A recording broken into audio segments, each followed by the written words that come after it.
പ്രമുഖ യൂട്യൂബ് താരം അഖിൽ NTRൻ്റെ ഭാര്യ ഒളിച്ചോടി പോകുന്ന ദൃശ്യങ്ങളാണ് ഇപ്പോൾ സോഷ്യൽ മീഡിയയിൽ വളരെയധികം ചർച്ച ചെയ്യുന്നത്.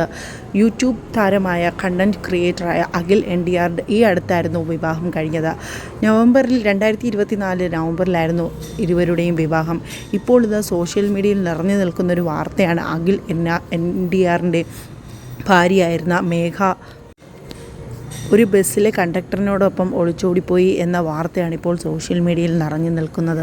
എന്നാൽ ഇതുവരെ അഖിൽ ഈ വാർത്തയ്ക്ക് പ്രതികരിച്ചിട്ടില്ല. സോഷ്യൽ മീഡിയയിൽ ഇപ്പോൾ ചർച്ച ചെയ്യുന്ന ഒരു പ്രമുഖ വാർത്ത തന്നെയാണ് ഇത്. ഇന്ന് രാവിലെ മുതലാണ് സോഷ്യൽ മീഡിയയിൽ ഈ ഒരു വാർത്ത ചർച്ച ചെയ്യുന്നത്. അഖിൽ NTRൻ്റെ ഭാര്യ ഒരു ബസ്സിലെ കണ്ടക്ടറിനോടൊപ്പം ഒളിച്ചോടിപ്പോയി എന്ന വാർത്ത. എന്നാൽ ഇപ്പോൾ സോഷ്യൽ മീഡിയയിൽ ചർച്ച ചെയ്യുന്നത് അദ്ദേഹത്തിൻ്റെ ഭാര്യ ഒളിച്ചോടിപ്പോകുന്ന ദൃശ്യങ്ങൾ, CCTV ദൃശ്യങ്ങളാണ് ഇപ്പോൾ സോഷ്യൽ മീഡിയയിൽ നിറഞ്ഞു നിൽക്കുന്നത്. ഈ അടുത്തായിരുന്ന ഇരുവരുടെയും വിവാഹം വളരെ ഗംഭീരമായി തന്നെ, വളരെയധികം ആഡംബരം നിറഞ്ഞൊരു വിവാഹം തന്നെയായിരുന്നു ഇരുവരുടെയും. മേഘയുടെ അച്ഛൻ അഡ്വക്കേറ്റും അമ്മ അധ്യാപകയുമാണ്. ഇപ്പോൾ ഈ വാർത്തയ്ക്ക് ഉള്ളിലെ സത്യാവസ്ഥകൾ എന്തൊക്കെയാണെന്ന് ആർക്കും തന്നെ വളരെയധികം വ്യക്തമല്ല. എന്തു തന്നെയായാലും സോഷ്യൽ മീഡിയയിൽ നിറഞ്ഞു നിൽക്കുന്ന ഒരു വാർത്ത തന്നെയാണ് ഇപ്പോൾ ഇത്.